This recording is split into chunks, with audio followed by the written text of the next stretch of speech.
Uma semana após o início desta Copa do Mundo, a história é mais complexa do que as comemorações ou as críticas por si só sugerem. O futebol tem sido verdadeiramente extraordinário. O hat-trick de Messi contra a Argélia, as lágrimas de Raúl Jiménez contra os Aztecas, Cabo Verde segurando o empate sem golos contra a Espanha, a República Democrática do Congo conquistando um ponto histórico contra Portugal em sua estreia na Copa do Mundo. E os números de público, ao contrário do que muitos esperavam antes do início do torneio, têm sido surpreendentemente expressivos. A FIFA confirmou um recorde de 281 mil torcedores passando pelas catracas dos estádios em um único dia nesta semana, superando o recorde anterior estabelecido em 1994.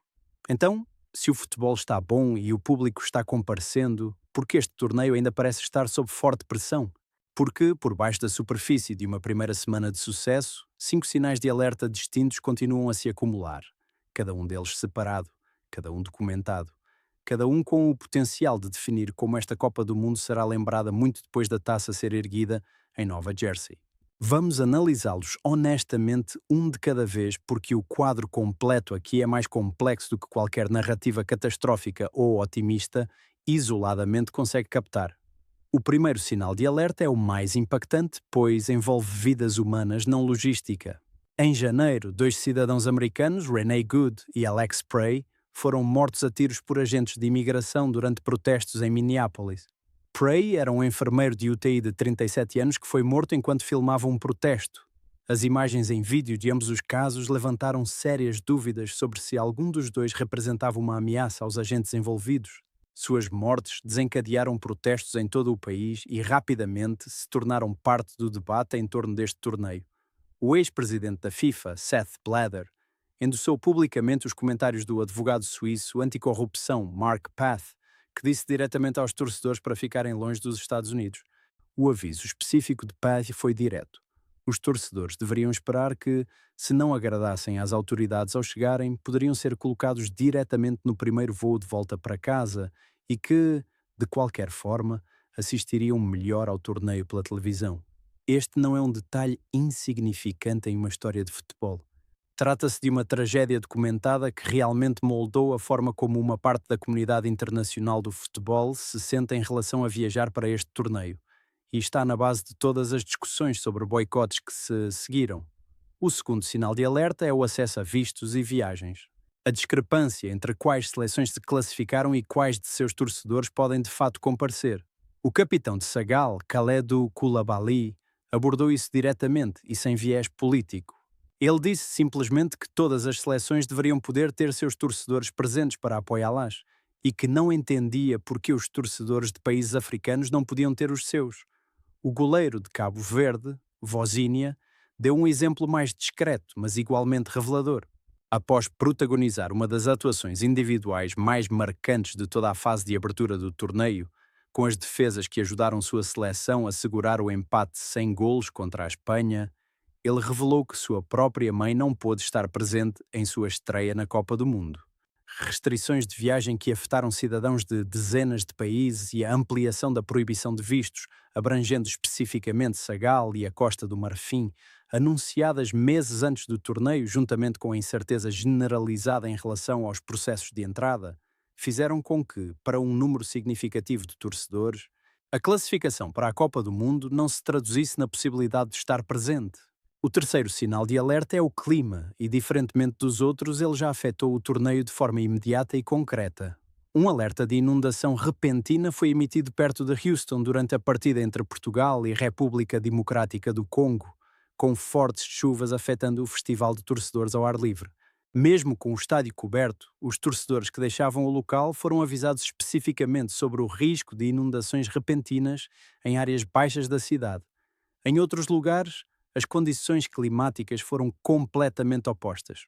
O estádio a céu aberto de Toronto proporcionou uma das partidas mais frias e chuvosas do torneio entre Gana e Panamá, com temperaturas mal chegando aos 17 graus Celsius e torcedores sendo orientados a se prepararem para chuva constante, já que guarda-chuvas não eram permitidos dentro do estádio. A imprevisibilidade das condições climáticas, espalhadas por 16 cidades e 4 fusos horários, criou uma pressão logística que nenhum planejamento prévio conseguiu neutralizar completamente.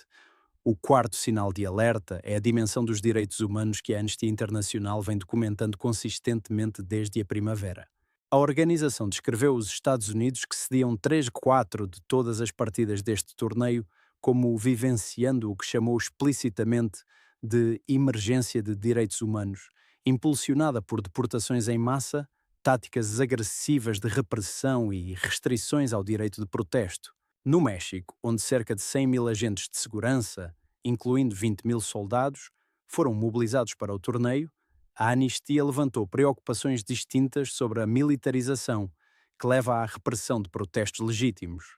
Moradores da Cidade do México já haviam se manifestado contra a gentrificação, o deslocamento de moradores e a escassez de água diretamente relacionados aos preparativos da Copa do Mundo antes mesmo da partida de abertura. Esses não são conflitos locais isolados que existem à margem do torneio.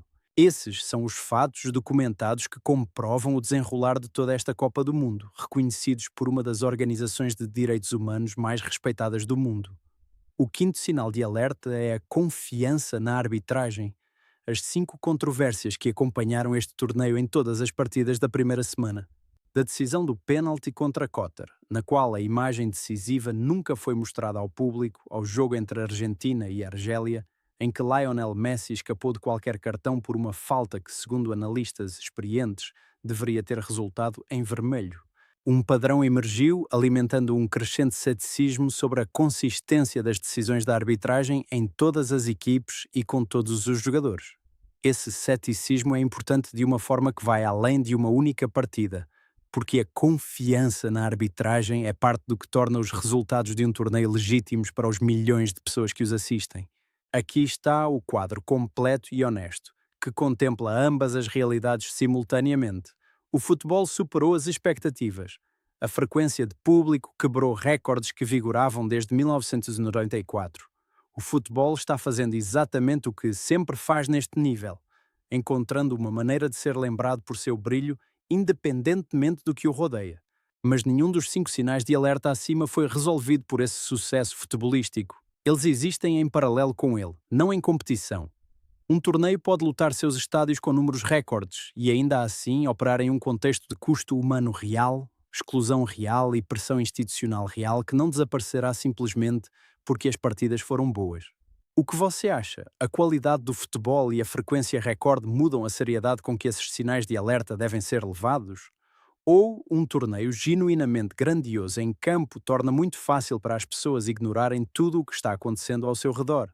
Se você achou este conteúdo útil, um like ajuda mais do que você imagina. Inscreva-se se você gosta de análises de futebol bem elaboradas e deixe sua opinião nos comentários. Eu leio todos. Esta história ainda está se desenvolvendo e, como sempre, o futebol nunca fica parado por muito tempo. Até a próxima!